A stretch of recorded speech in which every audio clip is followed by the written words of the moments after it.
दोस्तों नमस्कार, मैं हूं शीतला तिवारी। आइए चलते हैं गोरखपुर। गोरखपुर में आपने देखा कि शिव कुमार तिवारी की हत्या जो है एक मखनचू के द्वारा, नाबालिग मखनचू तलवार लेता है, उसके बाद जो है तलवार से उनकी हत्या कर देता है।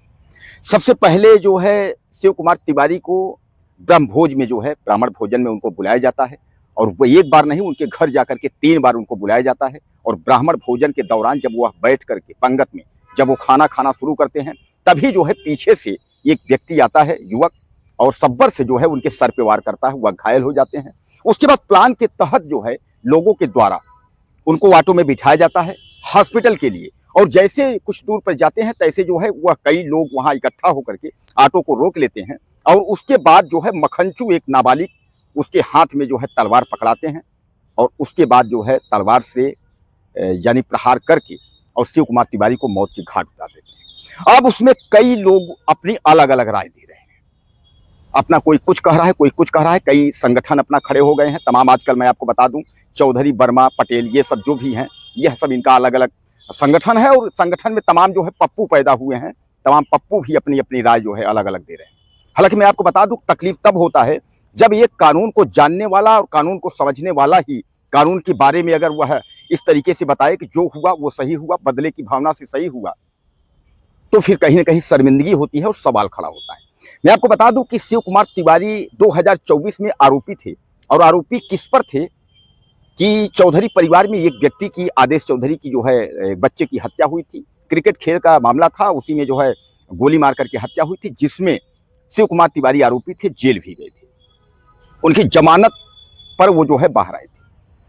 अब याद रखिए, आप यहाँ जो है अगर आप किसी चीज में आरोपी हैं, अगर आपने कहीं 302 मर्डर किया है, जो कुछ किया आपने किया है, तो अगर आप उसमें जेल गए हैं, उसके बाद अगर आप जमानत पे बाहर आए हैं, और उसके बाद अगर कोई आपको बुला करके धोखे से आपकी अगर हत्या कर दे, तो ये बदले की भावना, ये ऐसा इसको नहीं कहते हैं कि हम खुन्नस खाया था, ये हत्या कर दिया, वैसा कर दिया। अब यहाँ सबसे बड़ा सवाल ये है कि आपको जो है न्यायालय यानी न्यायपालिका और सरकार पर ही भरोसा नहीं है। जेल जाने के बाद जेल से वापस आने पर शिव कुमार तिवारी का जो मामला था वो खत्म नहीं होता है। उस पर जो है तारीखें चलेंगी, गवाही, सफाई, तमाम बयानात होंगे। उसके बाद जो है फिर उसमें जो है सजा होगी, आजीवन कारावास होगा, फांसी होगा, जो कुछ होगा वो होगा। लेकिन इन लोगों ने जो है वह यानी न्यायालय को और सरकार को चैलेंज करते हुए, यानी न्यायालय और सरकार की अवहेलना, यानी उससे कोई मतलब नहीं। ये आया कि हमारे मन में खुन्नस आया कि वो जेल गया, अगला व्यक्ति 6 महीने में छोड़ करके चला आया, कैसे चला आया, अब उसके बाद जो है हम उसकी हत्या कर देते हैं। ये तो फिर वही वाली बात हो गई। आपने देखा होगा कि हम उत्तर प्रदेश की कानून व्यवस्था की बात कर रहे हैं, और उत्तर प्रदेश के अलावा अन्य कहीं अगर कानून व्यवस्था की अगर आप बात करेंगे, कोई भी हत्या हो, चाहे वो नॉर्मल हो, चाहे वो बड़ी हत्या हो, अगर हत्यारा जेल जाता है तो उसके बाद 4-6 महीने, 1 साल, 2 साल में वह छूट कर आता है। और उसके बाद फिर उसकी तारीखें चलती हैं, उसके बाद फिर गवाही, सफाई, उस हिसाब से जो है जो सबूत है, जो गवाह है, उसके बाद जो है कार्रवाई, यानी वह मुकदमा खत्म नहीं होता। वो अगर सोचे कि हम बच जाएंगे, वो बचता नहीं है। एक बार उसकी बेल होती है, लेकिन उसके बाद जो है जो विपत्ति उसकी जो पीछा पकड़े रहती है वो उतना ही होता है। तो शिव कुमार जो है वो बरी नहीं हुए थे। न्यायालय ने या सरकार ने उन्हें क्लीन चिट नहीं दिया था, केवल उनको बेल दिया था, वो छूट कर आए थे। अब इस पर मखनचुओं ने, तमाम जो पप्पू संगठनों के पप्पू हैं, ये अपनी अपनी राय दे रहे हैं कि भैया वो जो है वो खुन्नस खाया था, वो छूट करके आया, कोई कार्रवाई नहीं हुई है, इसलिए भैया ऐसा तो नहीं है कि आपने किसी की हत्या किया और न्यायालय जेल भेजी, उसके बाद तुरंत आपको जो है 4-6 महीने में आपको फांसी कर दी। ऐसा तो नहीं है, ऐसा कभी हुआ भी नहीं है। या तो फिर योगी सरकार की तरह हो कि अगर आप ऐसा ऑन स्पॉट तुरंत फैसला करो कि अगर आपने घटना की और उसके बाद जो है तो घटना हो गई। अगर आदेश चौधरी की हत्या उस वक्त अगर गोली मारकर शिव कुमार तिवारी ने अगर किया था, तो उस वक्त ये पप्पू और ये संगठन के जो है, जो ये मखनचू है, ये कहाँ थे? उस समय भी तो ये कुछ कार्रवाई कर रहे, लेकिन उस समय ऐसा कुछ नहीं था। अब ये सब तैयार हुए हैं, अब सब ये जो है अपनी अलग अलग राय दे रहे हैं। दोस्तों सबसे बड़ा सवाल ये है कि ये जो पप्पू पैदा हुए हैं और पप्पू जो अपनी अपनी सलाह दे रहे हैं, ये सब पप्पू जो है अपना कुछ नहीं, अपनी रोजी रोटी, अपनी जो है कुर्सी और अपने जो है जेब के चक्कर में है। अपने ही जाति परिवार को और एक जो है गड्ढे में, आप समझ लीजिए कुएं में ढकेल करके और हीरो बनना चाहते हैं।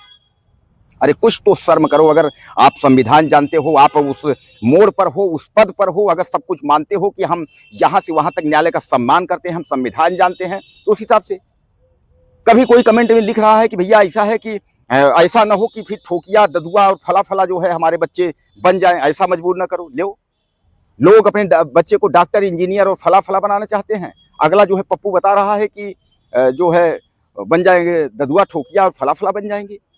यानी कहने का तात्पर्य यह है कि आजकल लोग अपने ही बिरादर को लेकर के, अपने ही बिरादर के बच्चों को कुएं में ढकेलने का कार्य कर रहे हैं।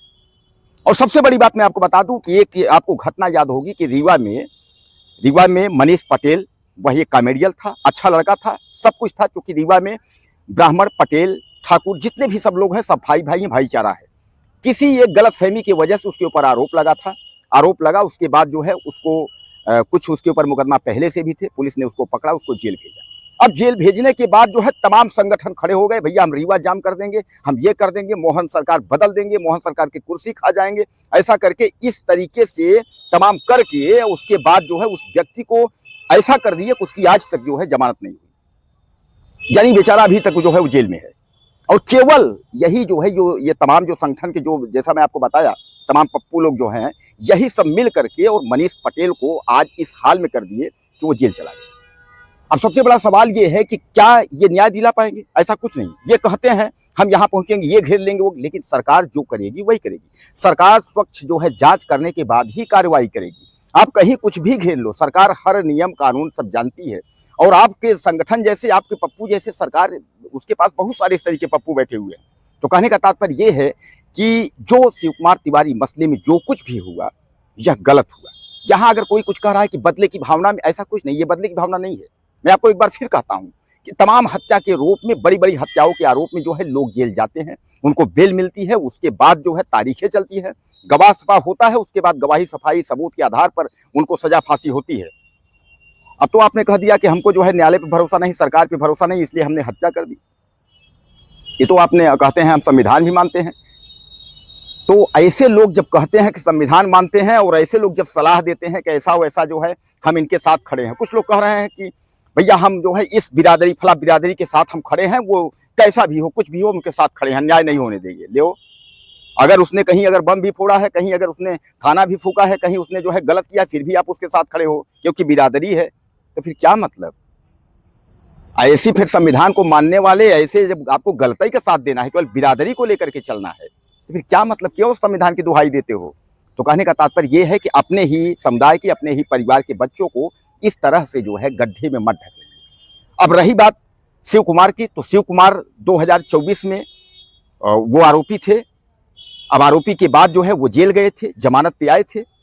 आप लोगों ने, जिन्होंने भी इस तरीके की प्लान बना करके घटनाओं को जो है, जिन्होंने मतलब किया, जो भी घटना आप लोगों ने किया, तो इस घटना में जो है जो भी जिम्मेदार लोग हैं, पुलिस उठा उठा के जेल में डाल रही है। वो तो चूंकि प्लानिंग के तहत हुआ है, कई लोग इसमें सम्मिलित हैं, वो तो कार्रवाई पुलिस का है, पुलिस हिसाब से कार्रवाई करेगी। इसलिए कि आपने तो बदले की भावना, आपने कहा ना बदले लिए हैं, तो बदला लिए हैं। अब सबसे बड़ा सवाल यह है कि ये मखनचू जो बदला लिए हैं, इनका क्या होगा? अब आप बताइए। वैसे तो था, तो वो आरोपी था, वो अपराधी था, उसके ऊपर जो है तो चल रहा था, मुकदमा चलता, सब कुछ चलता, गवाही सफाई सब कुछ जो है। अब क्या होगा? उसके बाद क्या होगा? उसके बाद आपका सब कुछ तबाह हो गया, जेल, जुर्माना, फला फला, उसके बाद जो है सारी कहानी जो है। तो कहने का तात्पर्य यह है कि इस मामले को जो कुछ संगठन के जो लोग हैं, जो मामले को तूल पकड़ाना चाहते हैं, और जो अपने ही बिरादर के जो लोगों को जो गड्ढे में ढकेलना चाहते हैं, निवेदन है ऐसा न करिए, उनको जो है सही सलाह दीजिए। और कानून का जो है वो सबके लिए बराबर है। ऐसा नहीं है पंडित जी हैं अलग कानून है, और यादव जी अलग कानून है, पटेल जी अलग कानून, ऐसा कुछ नहीं है। कानून जो काम करेगा वो सबके लिए करेगा। अब सबसे बड़ा सवाल कि अगर हम बात करें, अगर हम प्रयागराज की बात करें, तो प्रयागराज में भी जो है घोरपुर के बगल कांटी में एक हत्या हुई बिंद की, उसमें भी जो है शुभम पटेल व्यक्ति नाम आया। कोहड़ार के बगल में एक हत्या हुई, उसमें भी गुड्डू पटेल, पप्पू पटेल का नाम आया। अब वहां हत्या हुई, उसमें भी पटेल का नाम आया। तो कहने का तात्पर्य, जहां पटेल बिरादरी पर हमला होता है वहां ये होता है गलत हो रहा है, जहां पटेल बिरादरी हमला कर रही है वहां ये होता है कि, तो कहने का तात्पर्य जो कुछ भी हो रहा है यह निंदनीय है, और इस तरीके के कृत्य जो है वह नहीं होने चाहिए। अब बहरहाल जांच पड़ताल चल रही है, प्रशासन अपने हिसाब से कार्रवाई करेगी। आपकी क्या राय है? अपनी राय आप ज़्यादा से ज़्यादा दीजिए। चैनल को सब्सक्राइब करिए। अगली वीडियो में नमस्कार।